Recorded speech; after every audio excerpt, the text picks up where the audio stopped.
Hey everyone, my name is Sarah, and today I'm going to be talking about the movie The Interview, the one with James Franco and Seth Rogen. I'm in no means way an expert, a movie reviewer, a film critic. I am none of those things. Yes, I am studying film. Yes, I love cinema and I love the movies and I like creating it, but I'm not a professional. I want this to be more of like a conversation that we're having about a film that we just saw and what we think. Not like, well, it's good because the visual structure of this scene that was so intense, all these like diagonal lines, like, you know, really made it that way. No.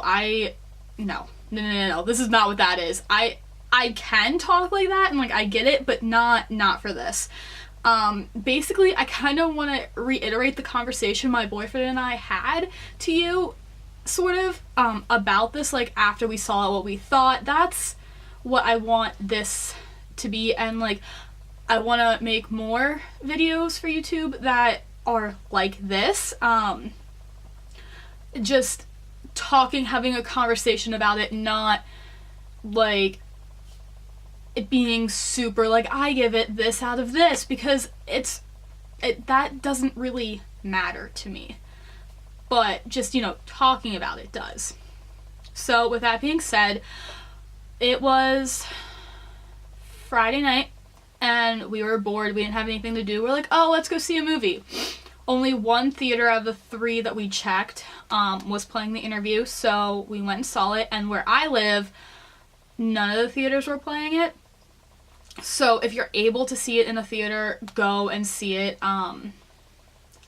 We knew we were going to end up seeing it at some point, and we are glad that we saw it in theaters. Like, I could not be happier that I was able to experience that atmosphere with this film in a theater. And I keep looking down. I'm looking at my laptop. I have IMDb up, and I have some things written out, so if I keep looking down, that's why. But yeah, The Interview, 100% worth it. It was so funny. I wasn't disappointed. He wasn't disappointed.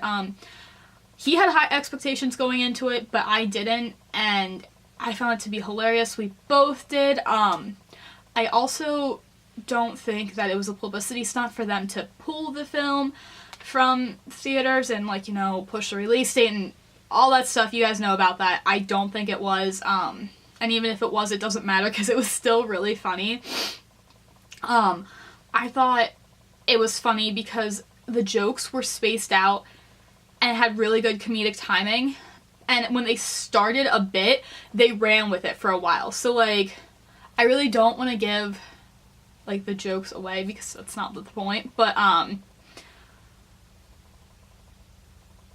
there's a part with a tiger, and one of the jokes is, it's big and has 4 legs attached to one body. And they reference a tiger earlier in the film, and it's funny because there's a lot of foreshadowing on that you think are just for jokes, but they actually come true, and it's things like that. And with them spacing the jokes out and repeating them in different ways, it made it really funny, but once the joke was done, it was done. They didn't beat it to death. The editing of it with the jokes and, like, the writing was just great. You know, it wasn't, like, stupid jokes. Some of them were really intelligent, some of them were just for jokes, but I thought that the comedy in it was, like, on point. I don't think I could have asked for anything more that way. And with it being a really, like, funny film, it was so gorgeous. The last shot, just the landscape, you knew that they used a red for that. It was so pretty. Like, oh my gosh, the cinematography in this was so good. Because, like, in other comedy films I've seen, sometimes the cinematography lacks because, you know, flat, even lighting, nothing, like, too dramatic. But this was, like, very cinematic and very intense, and it was so pretty. And there was a part, my boyfriend and I agreed on this part, that they took Seth Rogen to China and they had a cameraman with a DSLR, and it was all unscripted. And even with it being, we suspect to be a DSLR, it didn't mean that it didn't look good. It was really pretty still. It was so funny. It looked very unscripted. It looked very raw and candid, and it was funny. It worked. They did things that they knew would work and that would have a good payoff, and that is exactly what happened. There were also a lot of cameos. Like, oh, Eminem was in it. Like, they showed a shot of Guy Fieri for, like, no other reason than just to put him in, like, one of the opening shots. There was Tom Brokaw, the guy that does the nightly news.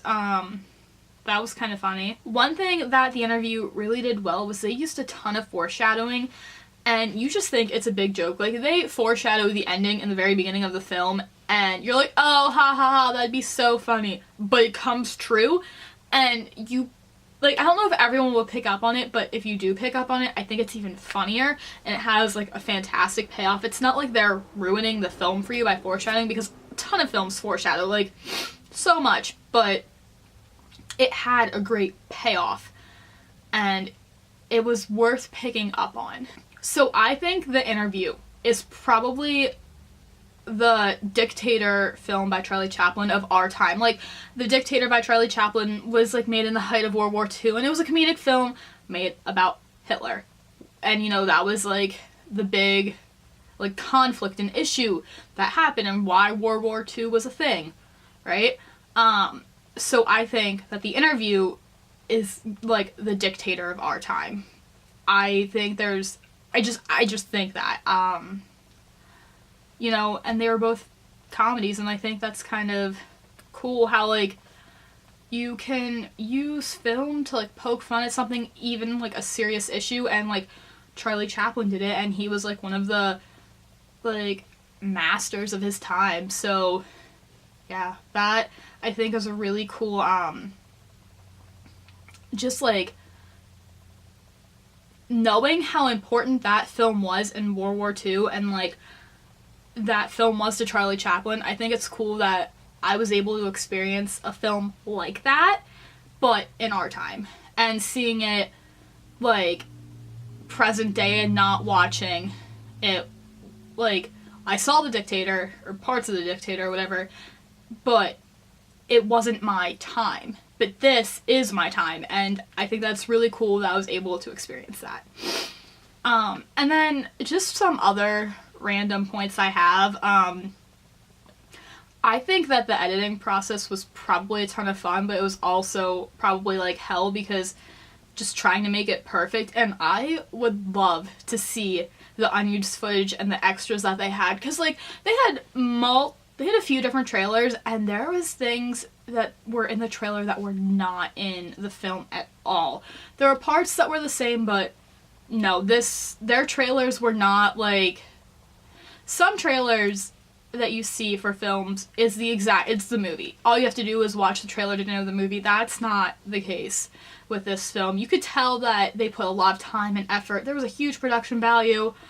They did a lot to make it perfect and to make it what it was, and I really appreciate that. And, you know, even for, like, that alone, even if, like, you don't think the topic's appropriate or you don't find it funny, like, there's a lot of appreciation in the editing style, in the lighting, in, like, the cinematography especially. Like, there's just a lot more to it than just it being funny. So with all that being said, if you have a chance to see it, go see it. I think it's great. And yeah, I really don't know what else to say about it except it was funny, it had great production value, and it's worth watching.